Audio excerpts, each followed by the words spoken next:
ہم سب کو معلوم ہونا چاہیے کہ تربیت کا کتنا بڑا فائدہ ہوتا ہے، کتنا بڑا فائدہ ہوتا ہے، کتنا عظیم فائدہ ہوتا ہے۔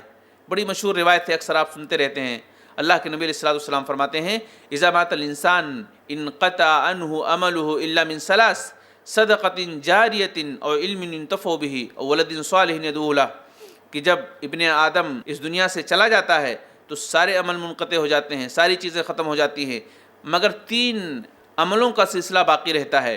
صدقہ جاریہ، ایک ایسا علم جو اس نے سکھا کر گیا ہو، اور پھر نیک اولاد، نیک اولاد، اس کی بھی نیکیاں آپ کو برابر ملتی رہیں گی، آپ کو برابر ملتی رہیں گی۔ اگر آپ نے اپنے بچوں کی صحیح طریقے سے تربیت کی ہے تو انتقال کے بعد، آپ کے مرنے کے بعد، بچہ جو بھی نیک کام کرے گا آپ کو برابر اس کا حصہ آپ کو پہنچتا رہے گا۔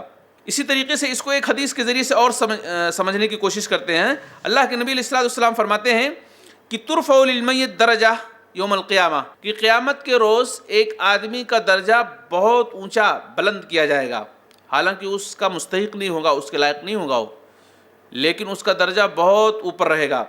وہ آدمی سوال کرے گا فیقول من این ھذا، وہ آدمی سوال کرے گا یہ کہاں سے ہوا؟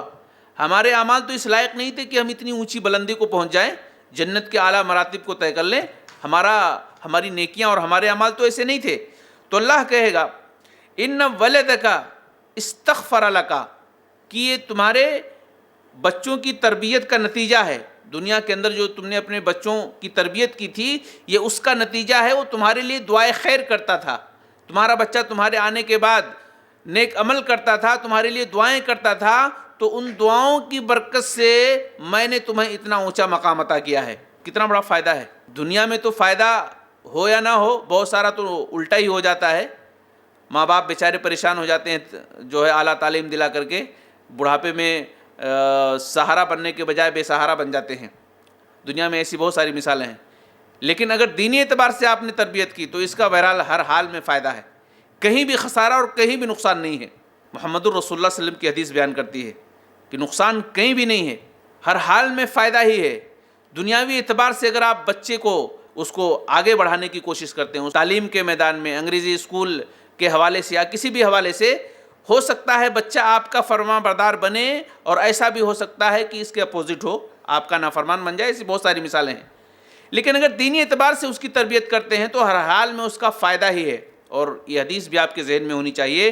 اللہ کے نبی علیہ الصلوۃ والسلام فرماتے ہیں کل مولود یولد علی الفطرہ فابواہ یہودانہ او مجسانہ او ینصرانہ او کما قال علیہ الصلوۃ والسلام، کہ ہر بچہ فطرت اسلام پر پیدا ہوتا ہے، ہر بچہ فطرت اسلام پر پیدا ہوتا ہے، وہ آپ کو دیکھ کر کے سیکھتا ہے، آپ کو زیادہ اس کو منوانے کی ضرورت نہیں پڑتی، آپ جو کرتے ہیں سب کچھ وہ آپ کے پیچھے پیچھے کرے گا، اس کو سمجھانے کی ضرورت نہیں پڑتی ہے۔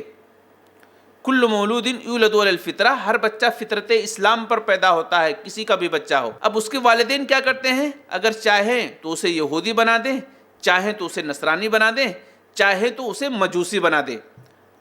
بالکل نہایت ہی واضح حدیث ہے یہ، یعنی اگر کمسن بچہ ہو، 2 ڈھائی 3 سال کا بچہ ہو، جو ابھی کچھ بھی نہ جانتا ہو بولنا، اور اس طریقے سے اس کو کچھ بھی شعور نہ ہو، تو آپ اس کو جس رخ پر لگانا چاہیں اسی رخ پر وہ بچہ چلا جائے گا۔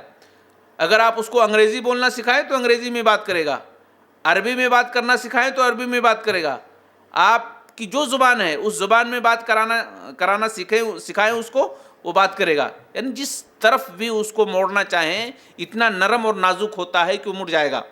شاخ ہوتی ہے نا، شاخ کو جس طرح سے آپ چاہیں، جس طرف چاہیں اس کو لے جا سکتے ہیں پانی وغیرہ دے کر کے، لیکن اگر وہی شاخ مضبوط درخت بن جائے تو ٹوٹ تو سکتی ہے لیکن وہ کسی طرف مڑ نہیں سکتی ہے۔ تو اسی طریقے سے جو نرم و نازک کم سن اور کم عمر بچے ہوتے ہیں، انہیں آپ جس طرف لگانا چاہیں اس طرف وہ بچے چلنے لگتے ہیں۔ اللہ کے نبی علیہ الصلوۃ والسلام نے یہی بات تو اس حدیث کے اندر کہی ہے کہ کل مولود یولد علی الفطرہ، ہر بچہ فطرت اسلام پر پیدا ہوتا ہے، لیکن اس کے والدین چاہیں اسے یہودی بنا دیں، چاہے اسے مجوسی بنا دیں، چاہے اسے نصرانی بنا دیں، یعنی جس طرف بھی اس کو موڑنا چاہیں موڑ دیں۔ اب سب سے خوش قسمتی کی بات ہمارے لیے ہوگی بحیثیت مسلمان کہ ہم اپنے بچوں کو اسلام کی طرف موڑیں، دین کی طرف موڑیں۔ یہودی اپنے بچوں کو یہودیت کی تعلیم دیں، نصرانی اپنے بچوں کو نصرانیت کی تعلیم دیں، لیکن مسلمان اپنے بچوں کو دین کی تعلیم کیوں نہیں دیتے ہیں؟ وہ تو اپنے مکتب فکر کے حوالے سے بہت حساس ہوتے ہیں. یہود و نصارہ اپنے بچوں کو اپنی تعلیم دینے کے حوالے سے کس قدر حساس ہوتے ہیں جس کو ہم اور آپ سمجھ نہیں سکتے, ہم اور آپ شعور نہیں رکھ سکتے. لیکن ہم اور آپ بحیثیت مسلمان اپنے بچوں کو دینی تعلیم کیوں نہیں دینا چاہتے ہیں؟ بہت سارے لوگ اس کو عجیب سے بالکل ایزی لیتے ہیں. بہت زیادہ محنت کیا اپنے بچوں پر تو صرف قرآن کی تعلیم دے دی. کتنے بدقسمت ایسے بھی ہیں جو قرآن پڑھنا بھی نہیں جانتے ہیں, کتنے بدقسمت ایسے ہیں جو پڑھنا بھی نہیں جانتے قرآن.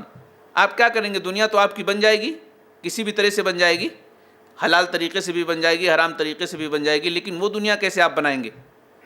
اصل تو وہ دنیا بنانی ہے